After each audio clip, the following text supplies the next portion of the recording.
O livro de Levítico. Sabemos que você está evitando esse livro por achar ele estranho. Então vamos corrigir isso. Vamos lembrar que a história da Bíblia começou com os seres humanos na presença de Deus, mas eles foram banidos por sua rebelião. No entanto, Deus quer ter um relacionamento com a gente. Então escolhe uma família que ele usará para restaurar o mundo de volta à sua presença. Então a presença de Deus vem para habitar em uma tenda bem no meio de Israel. Isso é ótimo. Mas isso cria um problema, porque ela é tão intensa que Moisés não pode entrar e outros sacerdotes que entram de forma inadequada morrem.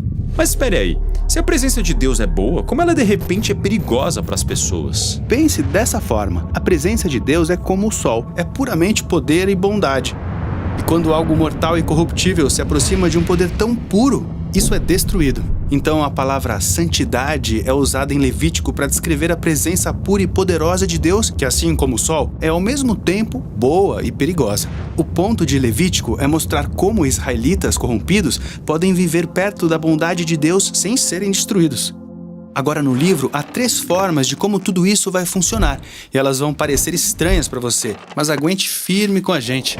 A primeira são rituais, a segunda é a ideia do sacerdócio e a terceira é uma série de leis de pureza. O livro é dividido em 7 seções e cada solução é explorada em 2 seções. Os rituais estão aqui, os sacerdotes estão aqui e as leis de pureza aqui.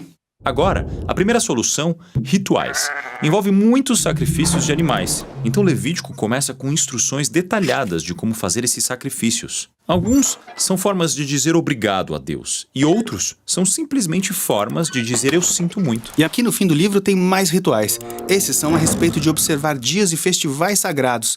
Todos eles são celebrações que contam uma parte da história de como Deus resgatou Israel e os separou das nações. A segunda solução para o problema de santidade tem a ver com sacerdotes. Veja só, estar diretamente na presença de Deus é muito perigoso, então ele nomeia sacerdotes como representantes especiais que podem entrar em sua presença em nome dos outros. Então, nessa sessão, temos uma história sobre como os sacerdotes são ordenados ao sacerdócio. Depois, essa outra sessão explica o conjunto de padrões mais elevados que os sacerdotes têm que seguir por trabalharem tão perto da presença de Deus. A terceira solução no livro é sobre as leis de pureza, e essa é, de longe, a coisa mais difícil de entender. Por exemplo, essa seção está muito preocupada em saber se você está limpo ou sujo. Outra forma de dizer isso é estar puro e impuro. Aqui está o que precisamos saber para entender isso. Quando você se encontra em um estado puro, você pode estar perto da presença de Deus. Quando você está em um estado impuro, você não pode. Então era muito importante que os israelitas soubessem em que condição eles estavam em cada momento. E a primeira coisa que temos é uma lista de animais puros e impuros. Sim, essa lista de animais é dividida por onde eles vivem, na terra, no mar, no ar. E o texto não é claro sobre por que certos animais são impuros, ou por que tocá-los ou comê-los torna você impuro. O que está claro, no entanto, é que evitar essas criaturas vai diferenciar Israel e lembrá-los de que a santidade do próprio Deus deve afetar tudo nas suas vidas, incluindo o que eles comem. Depois das leis alimentares, temos muitas regras aleatórias sobre coisas como doenças de pele, tocar cadáveres, o que fazer com fluidos corporais. Mas elas não são aleatórias. Todas essas são coisas que os israelitas associavam à vida e à morte, que são coisas sagradas porque Deus é o autor da vida. Certo, mas simplesmente entrar em contato com essas coisas torna você impuro? Sim, mas tenha em mente que não é errado ou pecaminoso estar ritualmente impuro. Você só espera alguns dias, toma um banho, oferece um sacrifício e estará puro de novo. O que é inapropriado é entrar na presença de Deus quando você está impuro.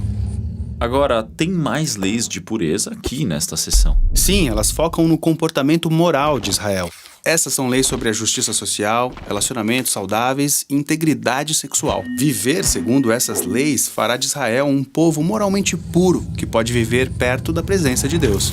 Essas são as 3 soluções, mas você provavelmente percebeu que elas estão ao redor do centro desse livro. E é nele que encontramos um ritual muito importante, chamado Dia da Expiação. Sim, Israel é uma grande tribo agora, e há muitos pecados que passam despercebidos, sem que as pessoas os resolvam. Então, uma vez por ano, os sacerdotes pegam 2 bodes. Um desses bodes é sacrificado e o seu sangue é levado à presença de Deus, onde simbolicamente cobre ou expia o pecado de Israel. Isso é um pouco estranho. Bem, o significado do sacrifício é explicado no capítulo seguinte, no qual Deus diz que o sangue de uma criatura é a sua vida. Então, a vida desse bode é oferecida como um substituto. Ele está recebendo a punição de Deus pelo pecado de Israel para que o povo não seja punido. Isso nos leva ao segundo bode. O sacerdote coloca suas mãos sobre ele e então confessa todos os pecados de Israel. É como se ele estivesse depositando os pecados no bode. Então, esse bode é expulso para sempre para o deserto. Chamamos isso de bode expiatório. Eu já ouvi essa palavra antes. Sim, é uma imagem muito poderosa de como Deus está graciosamente removendo o pecado de Israel. Mas, sinceramente, os sacrifícios em geral parecem tão bárbaros. Bem, você tem que lembrar que no mundo antigo, os sacrifícios eram a principal forma de conseguir um favor dos deuses. Mas o problema é que esses mesmos deuses eram imprevisíveis. Eles são inconstantes, você nunca sabe se eles vão te ignorar ou se voltar contra você. Então é nesse cenário cultural que vemos o Deus de Israel como totalmente diferente. Ele fica irado com a corrupção humana, mas nunca é arbitrário. E ele ama as pessoas, então oferece essa forma clara para que Israel saiba com certeza que eles estão perdoados e que, apesar de sua corrupção, estão seguros para viver perto de sua presença.